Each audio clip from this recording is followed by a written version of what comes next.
Afternoon, guys. It's Monday, start of a new week.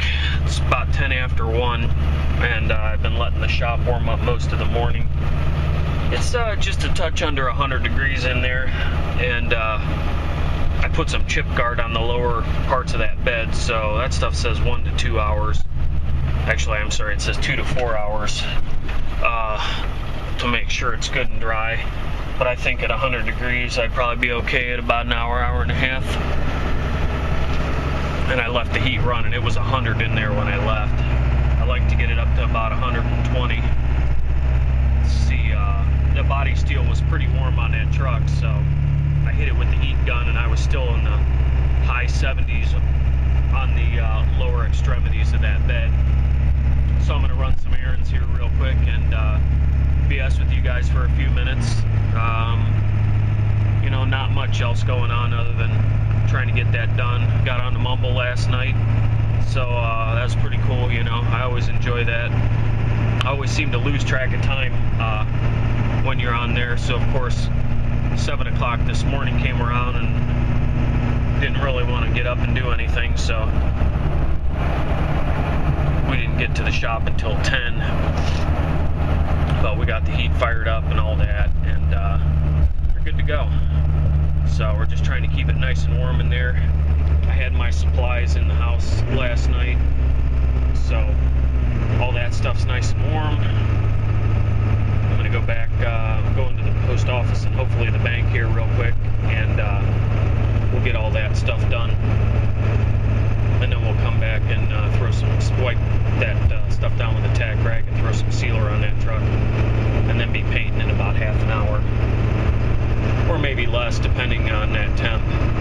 I think my sealer says 30 to 45 minutes. It's a Montana product. It's just what I have on the shelf. I'll switch over to the Matrix when I get rid of all my other products like that. And we're going to throw some a mishmash of chroma base down on that truck for a ground coat. I have a couple old reds that I cocktailed together yesterday. You probably saw in the video. So we're going to throw that down first. And as far as I was aware that I've done it before, but I just want to make double sure that I wasn't going to get any sort of reaction using chroma base and then putting my Matrix down, because chroma base doesn't use a urethane reducer to reduce it down. It uses a base maker, which we were talking on a mumble last night. Fred just hogging, I appreciate that, buddy, with your heads up on that, that some of those do actually have an activator in them or something of the sort, so it might not be quite compatible, but I figure if I let it flash a half an hour at the temperatures I got in there, that we should be good to go. Knock on something wood. All I got is fake wood in here, so anyway,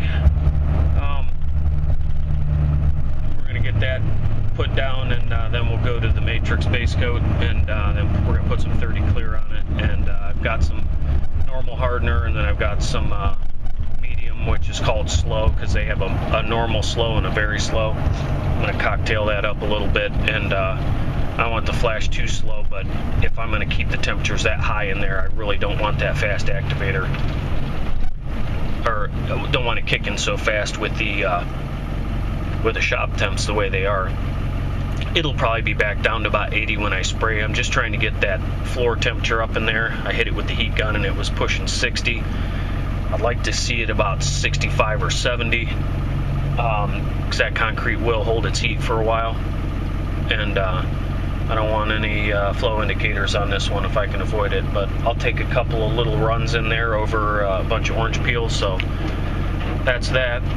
We're going to spray that sealer with that sharp gun that I showed in a video the other day. I like the way that gun sprays a sealer. It's got a 1/4 tip in it. And then we're going to go right to the solder jet with the 1/3. Put the base coat down, and we'll follow up with that Velvethamma Plus and put the clear on with the 1/3. And I'm going to tinker with that gun a little bit. I think maybe my problem last time, I got a little more peel in it than I wanted to, and I tried to flood it out, and that's part of the reason I got the runs in the clear coat. But I'm I'm thinking part of that problem was I really didn't get it hot enough in the shop, and that paint did not want to flow at all. So I know the temperature of the clear is good. You know, it's 65, 70 degrees is in the house all night. Now it's 100 degrees in the shop, and that stuff's all sitting out in the shop getting nice and toasty. So I'll bring you back when I get back to the shop. I just figured I'd give you a little rundown on what's going to happen here, and hopefully it all goes to plan. So we'll talk to you guys in a little bit.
Alright guys, that was just a quick look-see. I didn't want to pull my mask off because it's only been about 10 minutes since I put that sealer on there. And you know, I showed you what it looks like. That's not perfect, but it's pretty flat. That's something I always worry about. I've run sealer before, so I'm still figuring out my niche with sealer because I normally just prime. Sorry about the wind noise, but I use that sharp gun with the 1.4 tip, and I don't know if this is going to work or not. Let's go sit in the truck. It's windier than hell out here. Probably got 30-mile-an-hour winds.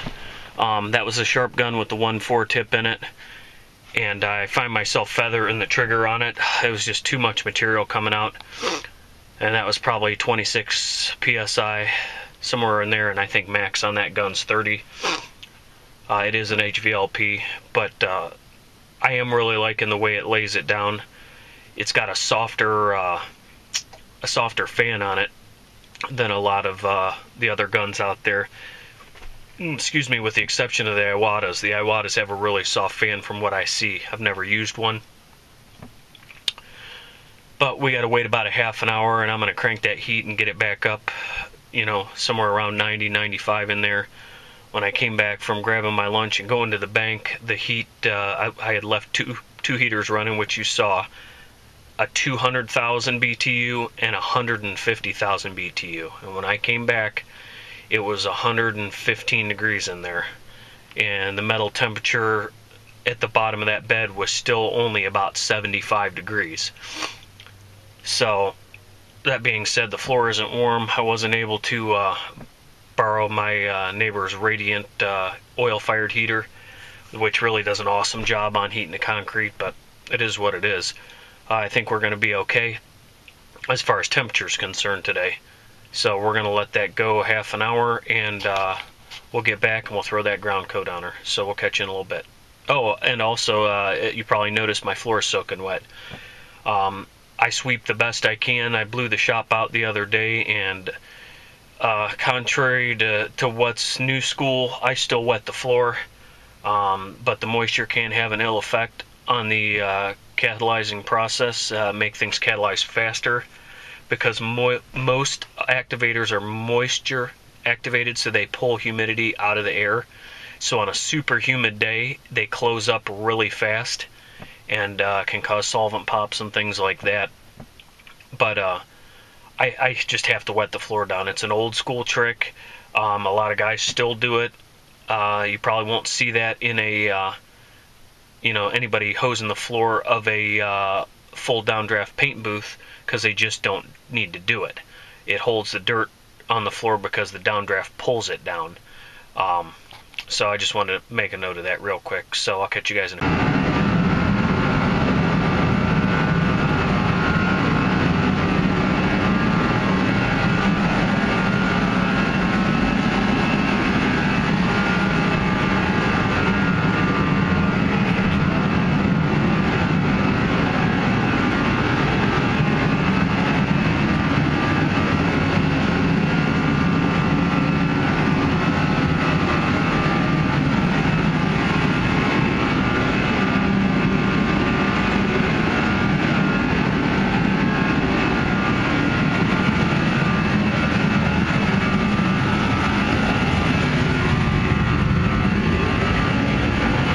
Too bad. That was about full, and that's how much ground coat I have left, so that'll live for another day. We'll use that on something else. Alright, we'll catch you after the base is done. Alright guys, I apologize that I'm not videotaping the base coat here. This is what I got left.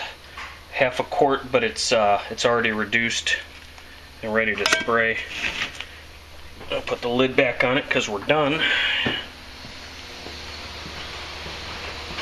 Having some water problems today with water in my air. I just can't get it to fall out of the lines. I changed my toilet paper filter, but it's coming out at the gun. That's 3 coats of base and 1 coat of that bullshit whatever ground coat that I mixed together. We're going to let this roll about 45 minutes. Everything's good. I got a couple dust turds in it, but I've nibbed them out here and there. There's the temp. And focus. And about 83. So if I can keep it pretty warm in here, we'll be doing good. Let's get the temp gun out and see what's what. I think we got coverage after 3 coats. Probably would have been better off with a high temp reducer, but you know, whatever. 77 there, I guarantee it's less down there. 65. I don't really like it that cold, but what I'm going to do is I'm going to fire that heater up too in a minute, and we're going to shut the heat off. We're 77 up there. 70, 67. The floor is losing some temp. But just to give you an idea, I mean, that's the temperature differential on this sucker. So we'll put you guys on the stand here and we'll bullshit for a minute. Because I like that kind, you know. Didn't get to watch much video today. There weren't any short ones up. Darren had a 30-minute one up, and that was a bit much. I was a little too anxious to keep working on my project here, so I watched bits and pieces of it, but I didn't get to finish it. I got to finish that when I get home. So I'm thankful to have half a quart of paint left, because that means when I buy more paint, that should be enough to get me color matched to what I have already. So, I think this is about empty. I need to buy some more of my gun wash. I was using urethane reducer earlier, and as a matter of fact, I may do that now for the base coat. For the clear coat, I'll have to break out another can of this XXX. But I'm running low on supplies here. Time to go blow some more money. But I got that Chrysler minivan maybe coming toward the end of this week. I don't know yet.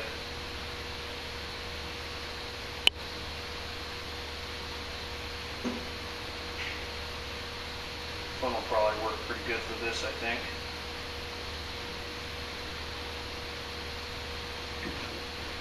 The reducer doesn't work very good for gun wash, but when it's base coat, ain't no big deal.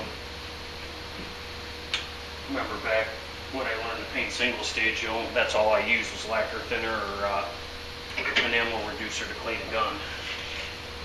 But that was back when they didn't have any regulations about blowing it out into the atmosphere.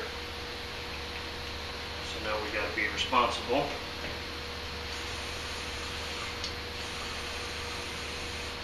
And not be aerosol on everything. So we're just going to let that sit. And we got to let that flash for a while. I got several coats on there. I got 4 coats on there. 3 of the color and 1 of the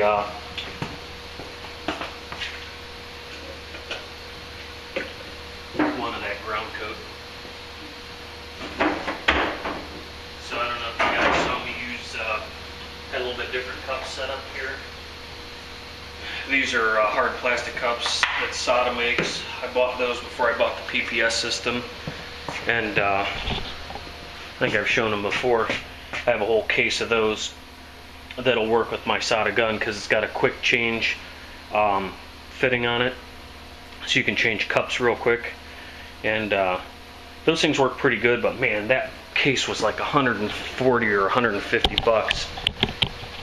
They must have saw that I just fell off the fucking turnip truck when they gave me the price on them. Like, those have a scale on them and you know, tell you your ratios and all that. They work pretty good. You can't spray upside down with it. I forgot about that today. I got underneath that truck and dumped some on the floor. So then the other thing is they've got a little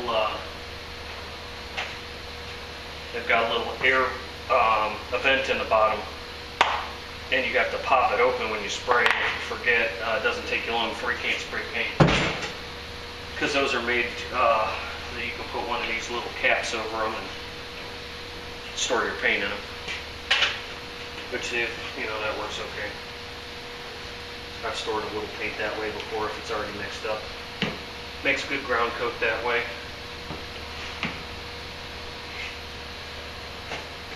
Oh, I don't know what else is happening. Probably should cut you guys loose so this video doesn't get too long, so I'll shut you off and shut my app here, and we'll come back in a little bit. Alright kids, it's red and it's shiny. Got some trash in it, but it's going to get cut and buffed. It looks great on camera through the viewfinder from what I see, but I gotta find my groove with that DeVilbiss Plus. My first job turned out sweet that I did with it. A small job, as most, you know, spot jobs do. But I don't know. I can't figure out my technique. I missed a dent too. I thought I had it. It's right there, but that's okay. Rust is gone. I might be able to do a little paintless dent repair on the back side of that because I can reach it, so no biggie. But for the most part, it's pretty good. A real nice slick spot here in this back corner. Top of the rails aren't too bad either. It's out of dust now. It's been like half an hour and it's 85 degrees in here. That side's a little peely. I had a little issue with my sealer down here in this area. I almost ran it. It was at the verge of running, and I probably should have waited and hit that with some 600 and knocked it down, but we should be able to hide it. Same thing over this wheel arch. I must have been a little heavy on the sealer. There's a little more texture. But, you know, all in all, I can cut and buff that and make that look like $1 million. So that's what I'm going to do. I'm just getting discouraged because I can't seem to get that gun to do what I want it to do. And you know, I was having the same problem with my Sada HVLP, putting the clear on nice, and this gun's a lot faster, but it just, I don't know, I stepped down to the 1.3 tip and I'm doing something wrong with that sucker. I don't know what my problem is. If I'm still putting out too much material for my air pressure or what's going on. I got a water problem, so that could be it. But that is not going on as slick as I'd like it to be. So at any rate, we'll let that sit the rest of the week here, and maybe we'll tackle those door bottoms. Like I said, I got half a quart of paint left ready to spray, so that's enough to do those outside of those doors. And I forgot to paint my gas lid, my gas door. So that sucks. That was kind of stupid. But it happens. It's time to go home. 6:30. Wind's been blowing like a son of a bitch all day. Here's a gas door. I got it in sealer and left it clamped in the vise, but I'll get that with the same paint that I have left over from the bedside, so I don't have any terrible mismatches. Although this paint, for whatever reason, always matches pretty good for me. I can almost panel match it, and it looks good enough. A little something funky in this bedside over here. It keeps catching my eye right in this area here. I don't know. Once the fender flares are on it, it'll look marvelous. So, all in all, I guess I can be pretty happy with it. The bed's been sort of a kick in the ass the whole way, so. Alright guys, I'll get this one put together for you, and hope you enjoyed the quick updates. I apologize for not running the camera while I was spraying, but I'm having trouble moving over spray, so I'm not worried about the camera, but you wouldn't even be able to see what's going on, so it's not even worth it. So we'll catch you guys tomorrow. We'll see.